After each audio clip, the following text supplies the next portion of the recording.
Everyone. In today's episode, I'm doing something a little bit different. And look, recently the reason for this is because I've met a lot of people at either networking events, people in friend circles, people elsewhere, and they'll ask me, how do you stay in the killer kind of mindset that I have? How do you continually pre-motivate yourself? And how do you just consistently do that? And so today's episode is an episode about how to reprogram your mindset. Look, there's a couple of things I'm going to get into here, and I wish, I had the whole day with you to actually explain the reason why it is so important. So the key points I'm going to actually make here is, first of all, why mindset is the most important thing. Second of all, where most people fail. Third of all, how to reprogram your mindset. And then finally, how to maintain the right mindset. Let's get into it. Look, most importantly, the cornerstone of work ethic is the right mindset. Now, what do I mean by that? Mindset is the lens through which someone views the world. So, look, if someone sees the world as in a positive way, then they're going to obviously see a lot of positive things are going to work because they're positive about everything, and that's a key thing. The right mindset then comes with a willingness to learn and adapt. And then finally, having the right mindset is appropriate way to becoming anti-fragile. So where I mean that from is there's a book called Anti-Fragile, and it's done by a guy called Kasim, but have a look and read of it. But basically he argues there's three sorts of people in life. There's fragile. So fragile is someone who just comes to adversity and just breaks. There's robust, which is someone where it's the army macho style person where they're told they're wrong or they've done something wrong. What they do is they immediately will rebel against it or say, no, I'm right, everyone's wrong and all that kind of thing, and only I know. And then finally there's anti-fragile. And anti-fragile is the person where they get constructive criticism or they're told they're wrong, and what they do is they ask, how can I improve? Or they take it as a learning lesson and they don't lose their shit about it. So that's what you want to be, and having the right mindset is so crucial to becoming anti-fragile. So that's one of the really important things about it. Look, a poor mindset can stifle growth. So people that aren't in the right mindset have a few key things about them, and everyone who works or is just in everyday life will see this. The key points I want to make is there's a lack of productivity is number one, and generally it's because they're low on motivation. So it's the people, for example, who they'll get to work, they just seem to fight around all day, they don't do anything, they don't try to do anything either. So that number one there, obviously productivity is low, and secondly, because they don't try anything, they don't have any motivation to do anything. The third one you'll often find, and it is a big thing in Australia and especially the United States and Western parts of the world, is people with a poor mindset are often very envious of other people's success.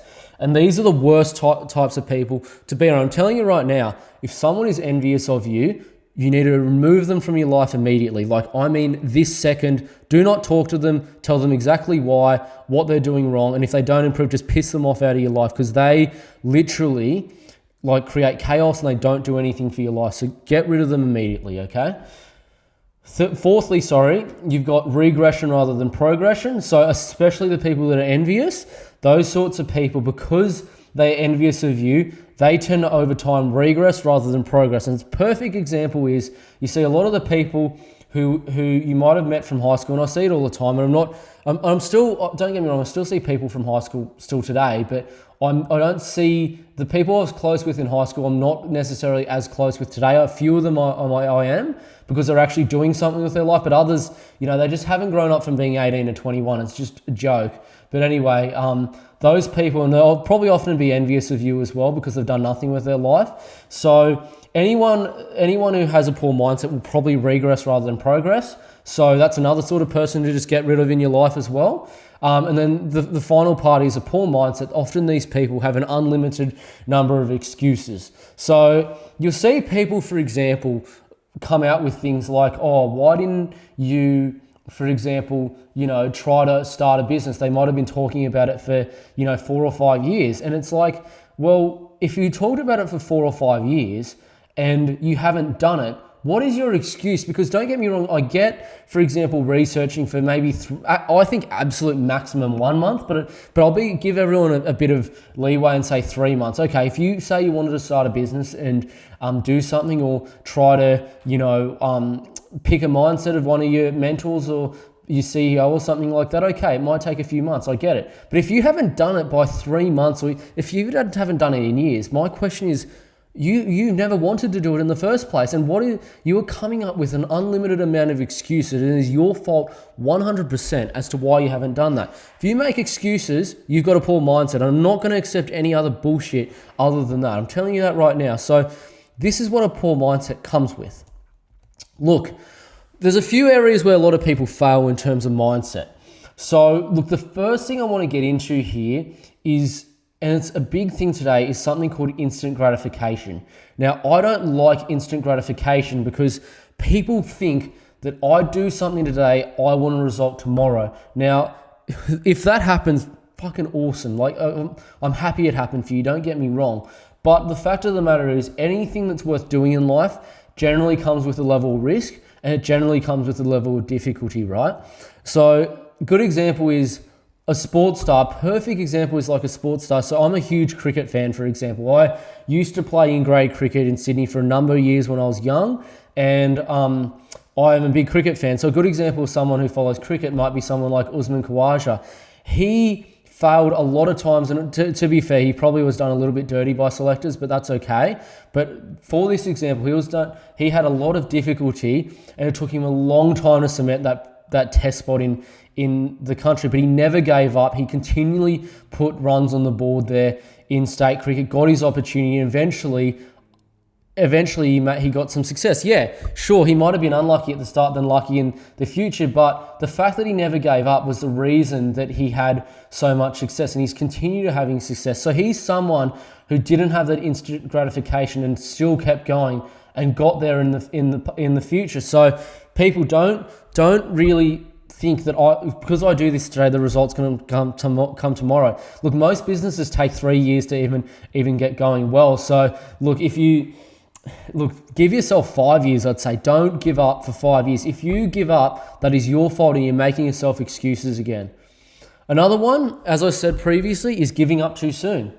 Most people might be on the cusp of getting a deal that might change their life, and then they give up. I used to run a sales team, and I'll tell you right now, the salespeople that did the best always were the people that literally never gave up on the deal. Sometimes that successful call was the 7th, 8th, 9th, 10th, 15th time that they reached out. That successful call took like 15 times to get through, and then they got the deal that changed their whole career or changed their life. So, and I've realized that even in business, sometimes I think the sky's falling, and then, maybe I just have to hold off for a moment. Maybe I just need to go and do something and get it done correctly or something like that first. Maybe a client isn't ready now, but the fact that I respect them and the fact that I, just try to provide value for them, they always respect you. And then eventually when they do need you, they come around and it changes your life. So look, people never give up. Like, the thing is, you can't fail if you don't give up. So don't give up. It's as simple as that.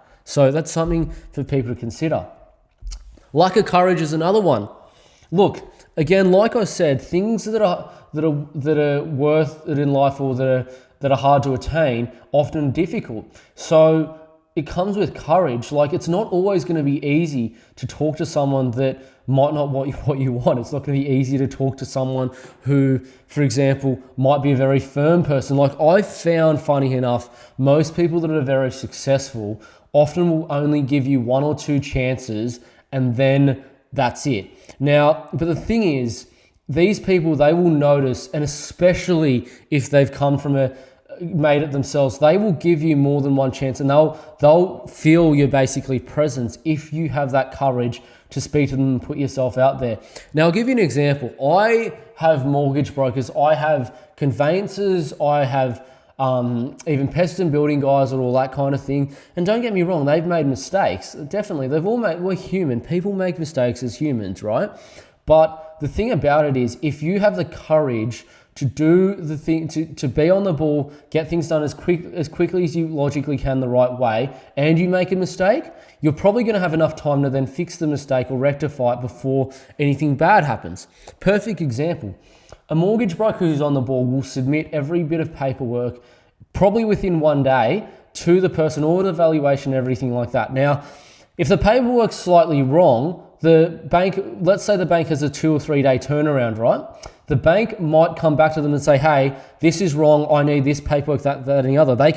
They'll then come straight back to you, which, mind you, the actual thing is, your actual documents are already in the queue, which is good. So they've already picked it up. So it's an active actual thing in the queue. Now, if he comes back to you, let's say on day 2 or 3, you then get it to him on day 4 and he resubmits it, he's still going to be faster than someone that does everything correctly but waits a week to respond or do anything.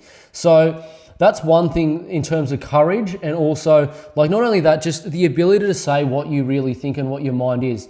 A lot of people today are afraid of offending, and I'm telling you right now, the way that people become and people know who they are is by telling people what they really think and who they really are, right? So this is what you need to do despite what everyone says. You need to be someone who isn't afraid of offending and speaking how you really feel, but be justified and have a logical reason as to why you think that. So that's another thing that people do, and another reason where people fail. It's a lack of courage that they have.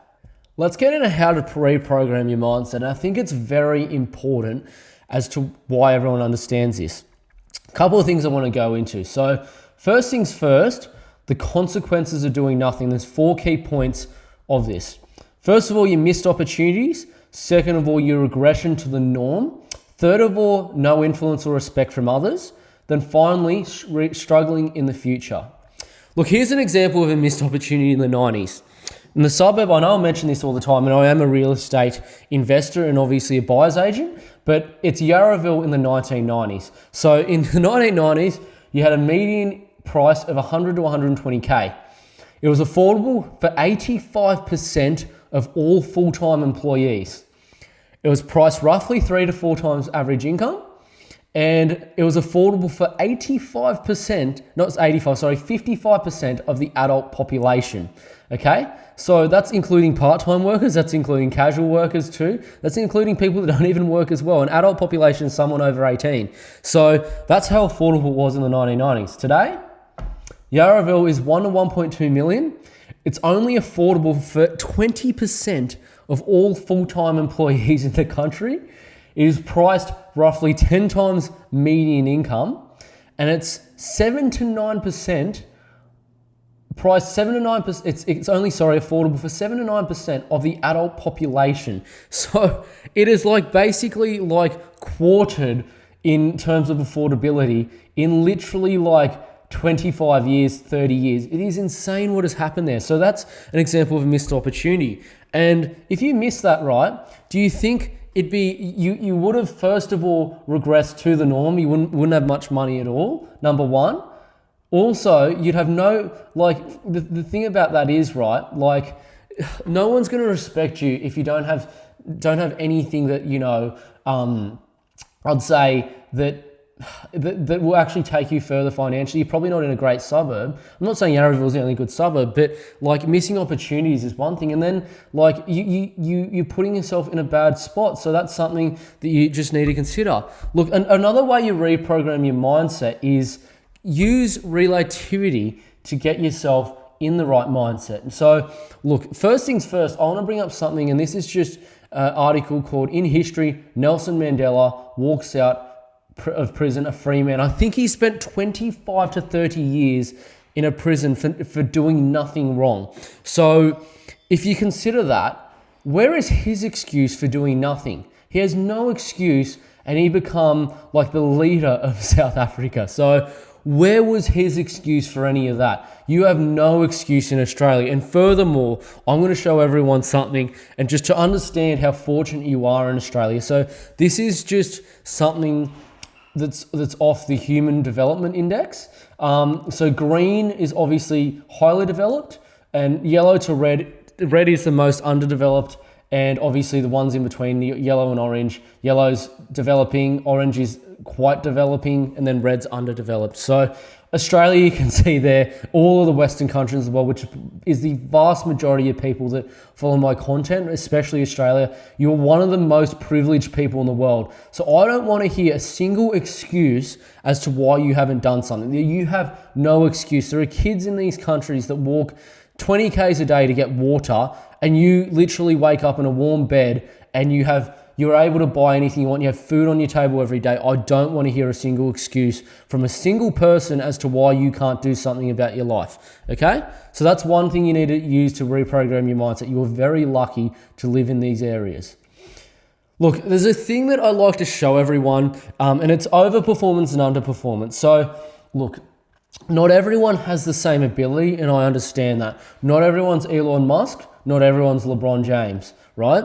So to give you an idea, you might have in the past, most people have been told by their mum or dad that, son, you can do anything in your life as long as you think you can do it. And okay, if I want to be LeBron James, but I'm 5'10" and I think about 78 kilos or so, can I be LeBron James? The answer is no. Sorry, but your mum lied to you. It's as simple as that. Your mum lied to you. I'm sorry to say that to people, but it's the truth, right?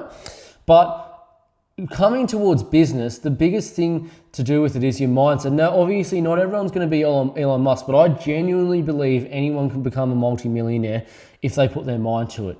And I'm going to actually use the essence of, because I used sports stars before, I'm going to use someone as a sports star, first of all, an underperforming, then someone that's overperformed. First one you want to use is underperformance. And I'm a massive football fan. So for everyone that wants to know, I support Chelsea in the Premier League. That's my club. But someone who really has underperformed in their career is a footballer called Neymar. Now, for people that follow football, you'll see that he just goes partying all the time. And this is just an article from World Football sort of site and magazine. And it just says, Neymar criticised for prioritising partying over his soccer career. Or I should say football, but anyway, that's okay. This is probably a US article. But anyway, look, the thing about him is when he was young, he actually made the top 3 best players in the world. And he is one of the most gifted players of this generation. Like, if you watched him in the Confederations Cup or the World Cup in Brazil, you would have seen how good he was when he was like 21 or 22. He's incredible, but he just pissed around, partied, never wanted to play on his sister's birthday. I think he missed eight years in a row of his sister's birthday, or 8 years in 10 or something of his sister's birthday or something like that. It's a funny thing. If people want to look that up, it's pretty funny. But he really, with his ability, should have won the Player of the Year. He had so much ability and just did nothing about it. So, he's someone who really should have, done much more with his career, and he just didn't. So it's an example of someone who had all the ability in the world, and really is like 30-something, 33 or 34, I think now, or maybe 32. Actually, I see somewhere in the low 30s. But he really threw his career away. Like, he should have been so much better than he was, or should I say is now. And he may never win the World Cup. He mightn't even make the team for the World Cup because he's playing in like Saudi Arabia now, and I think he's overweight and fat, and he just doesn't like do anything. And he's one of the most gifted people in the world. Seriously, it's so sad to see. He should have won the Ballon d'Or by now with his ability, but he hasn't, and he decided to party on his sister's birthday instead. Now let's go to the opposite end of the spectrum. Look, I'm not a huge NBA fan or American sport fan, but like this story I come across a couple of years ago, and I read about it, and I cannot believe how much this guy's achieved for what he has. So there's a guy in America called Muggsy Bogues. And anyway, Muggsy himself, he's 5'3". He's 5'3", and he played 14 seasons of the NBA. He's the shortest player ever to play in the NBA history, right? And he played 14 seasons of it. No one's ever been 5'3". He's literally the shortest guy in the whole NBA's history. Now, he himself, right, not only that, so to give you an idea, if you read anything that Steph Curry says, Steph Curry was told by a lot of people he was too short to make it in the NBA, and that he was discriminated against a lot of the time because of being too short. Now, Steph Curry, mind you, is 6'3". He's 6'3", so he's not short. He's short, yeah, compared to LeBron James or some of the taller players in the NBA. He's not one of the biggest, sure, but he's not short by any stretch of the imagination, not at all, right? Muggsy Bogues is a whole foot shorter than him. He's 5'3", 160 centimeters tall. He's like basically a Filipino, like average Filipino playing in the NBA for 14 seasons. Not only that too, look at this.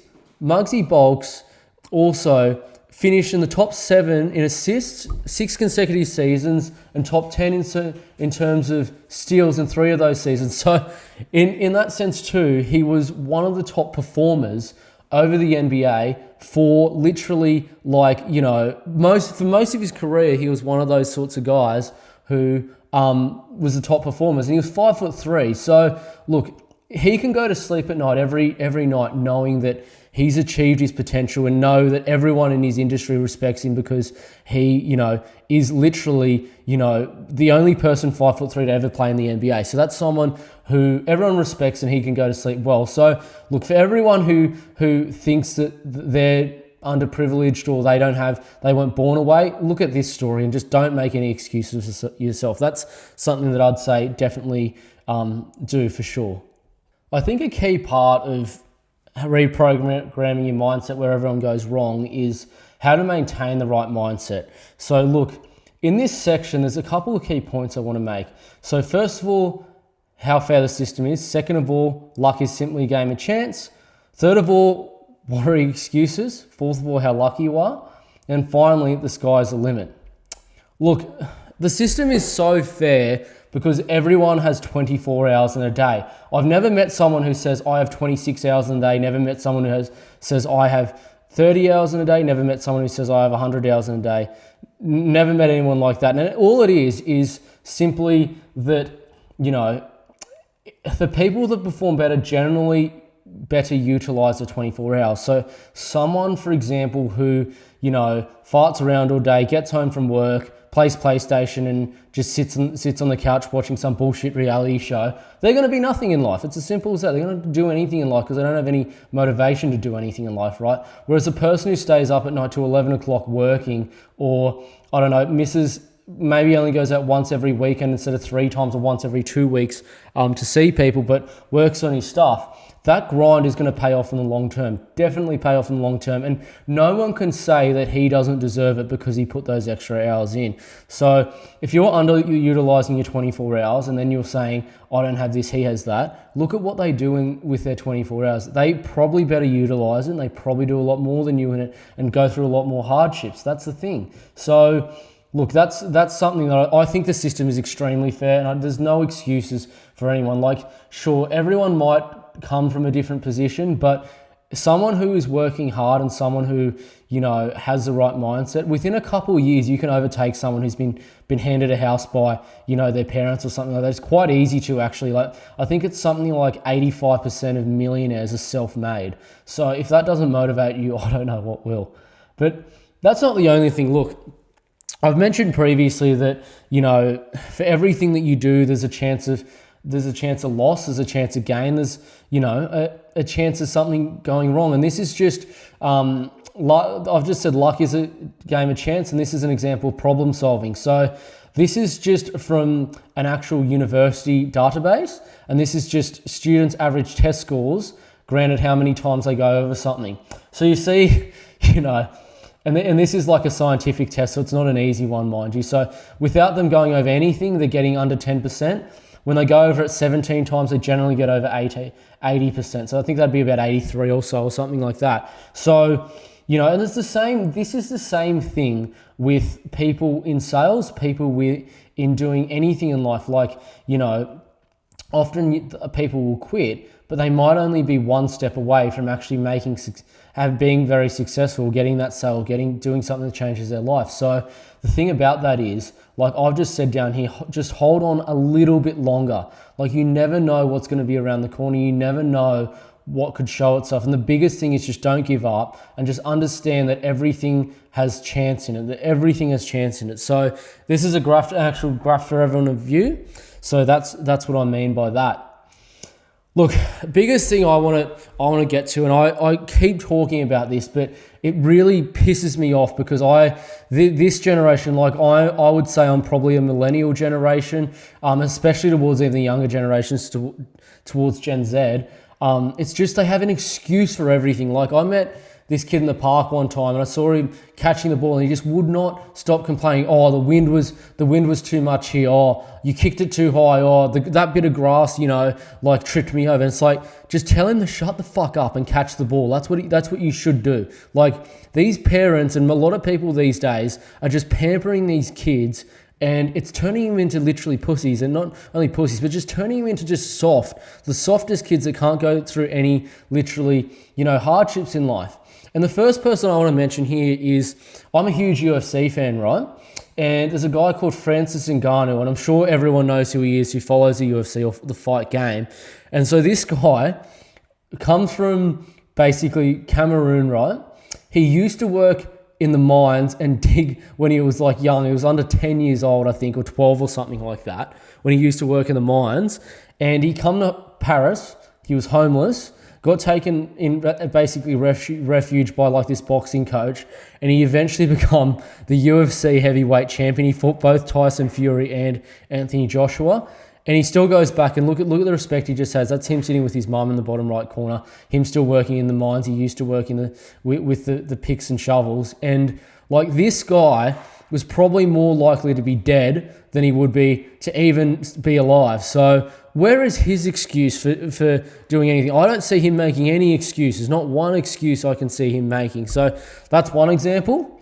Another example, look, for females that follow this podcast, and I do have a few, which is good, and I welcome plenty more to join. A good example of another one who had no excuses is a lady called Oprah Winfrey. Not everyone agrees with what she says, but in essence, really, Oprah Winfrey, really, she come from such a disadvantaged background. So she has a quote here: "It doesn't matter who you are, where you come from. The ability to triumph begins with you always." So Oprah Winfrey, you can read into it. She come from a very disadvantaged background. I'm pretty sure she went through a lot of hardship when she was young. She come from an awful position, and whether people agree with her opinions or not, that's okay. But everyone respects where she's come from, respects what she's done. Like, she has come from such hardship, and look at what she's done. And where is her excuses? I do not see her once making an excuse on TV for, oh, I was disadvantaged, I was this, I was that, I was the other. She just got up and worked, and she become one of the most successful people and women in history, and is very well respected worldwide. So, if you want to make an excuse, oh, it's too cold today or something like that, or oh, this is too hard, like, sorry, I don't accept that, and I'm never going to accept that from you when there's people that have done this in their life. It's simple as that. So no excuses, people. Where are your excuses when you got people like this in the world? Finally, let's just give you an idea how lucky you are in the Western world. If you're from Asia or Africa and you struggle and you are from one of these positions, I do feel sorry for you, but I respect everything you do. But this is just an article out of the UN. A staggering 347 million children facing water scarcity in South Asia. So that's not even Africa. So Africa is considered a lot more, should I say, disadvantaged in South Asia. But there's 347 million children facing water scarcity there. Are you kidding me? Like, in Australia, we just turn the tap on, we have water. Like, everyone has food on their table. Even if you're on the dole, you have enough to go and buy a book and get food every day. You have food. Where is your excuses? Like, are you kidding me? Like, you were one of the lucky, like, if you live in Australia, America, Canada, or somewhere like, or in Western Europe, you're probably in the top 1% of luckiest people in the world. Yet we still have these excuses of people making all the time. So I don't want to hear any of that crap. You're one of the luckiest people in the world. I do not care if you say it's too cold today. Like, if you say it's too cold today, you are the problem. No one else but you. If you make excuses for yourself and you live here, you're the problem. No one else. There's kids walking like 15 Ks a day just to freaking survive. Literally, just to go to school, and they literally have bones sticking out on them because they don't have any food. And you're complaining. Are you kidding me? So you're one of the luckiest people in the world if you live in the Western world. Look, finally, the part I want to get into is just the sky. The sky is the limit, and There's a saying that I want to say, and it actually comes from an entrepreneur I follow, and his name's Patrick Bet-David. Now, not everyone's going to like him, but I really like his stuff, especially because he come from nothing as well. But he said something previously: you only believe you got there if you stop there. So everyone has a level, right? And whatever level you're on, that's okay. You look, if you're very good at that level, you look like everyone's going to look worse than you. So if you're playing football in the backyard against 7-year-olds and you're 25, you're going to look so good, right? But if you play against NRL players, you're going to look like a baby against them. You're going to look rubbish, okay? But the fact of the matter is, the only way you can improve is increasing your actual level you're competing at, right? So look, and if you never give up, you will eventually achieve what you have. And one of my favorite moments, as everyone knows, I'm a football fan, is one of my favorite players ever winning the World Cup, and that person is Lionel Messi. So for people that don't follow football, he's probably one of the most gifted players of all time, maybe the most gifted of all time. He's my favorite player of the generation, but he basically lost 4 finals in a row. So he lost the Copa America 3 times in a row, and then he also lost the World Cup final in a row. And he was that upset by that 4th loss that he actually ended up retiring from the Argentine national team. I think it was in late 2016 or mid 2016 from memory, after the Copa America Centenario. And he was so upset because it's the only thing he basically ever wanted. He'd been World Player of the Year, I think 4 or 5 times by then or something like that. And it's the only thing he really ever wanted. But anyway, he grew the strength just to come back and try again for his national team. And now he's won literally 4 finals in a row. So he's won the Copa America, the Finalissima, which is like the European sort of versus Copa America Champions final, which is still, it's not as big of a trophy, but it's still a trophy, I'd call it. Then he's also won the World Cup, which is the pinnacle of any footballer's career. And then he's also won the Copa America again, and he'll probably play for the equivalent Finalissima, and he maybe even might have a chance in the 2026 one if he's still around then. But like, this guy, this is an article just from Adidas, and it just says impossible is nothing. So you can see through the years, Messi, he never gave up, and he achieved, and he probably, by a lot of people's stretch of the imagination, is rated as the greatest of all time. I'd probably rate him up there too.